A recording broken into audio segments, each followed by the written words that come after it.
An irresistible condiment for dosa, idli, upmas and perfect as a rice mix னு சொன்னா இந்த கொத்தமல்லி பொடியை தான் நான் சொல்வேன். இதை பொடியாகவும் பண்ணி வச்சுக்கலாம், உருண்டைகளாகவும் நம்ம செஞ்சு வச்சுக்கலாம் நம்ம. It's an absolute taste bomb and comes in handy on busy days.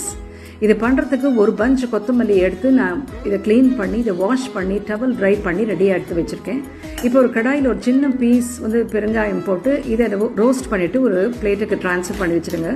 அடுத்ததான் மிளகாயும் ரோஸ்ட் பண்ணணும். நான் ஒரு 7 மிளகாய் நான் எடுத்துட்டுருக்கேன். உங்கள் ஸ்பைஸ் லெவலுக்கு ஏற்ற மாதிரி மிளகாய் எடுத்துக்கலாம். இதையே ரோஸ்ட் பண்ணி எடுத்துட்டு ஒரு சின்ன கரண்டி அளவுக்கு உளுத்தம் பருப்பு இதையும் கோல்டன் ப்ரௌன் ஆற வரைக்கும் இதை ரோஸ்ட் பண்ணி பிளேட்டில் கொட்டி ஆற விட்டுடணும்.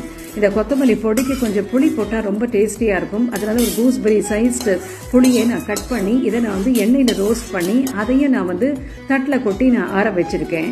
இப்போ இதெல்லாம் முடிச்சதும் ஸ்டவ்வை ஆஃப் பண்ணிவிட்டு நம்ம ஏற்கனவே வாஷ் பண்ணி வச்சுட்டு கொத்தமல்லி அதை ரஃப்பாக சாப் பண்ணி இதையும் சூடான வானலியில் பெரட்டி விட்டுட்டு இதையும் ட்ரான்ஸ்ஃபர் டு அ பிளேட்.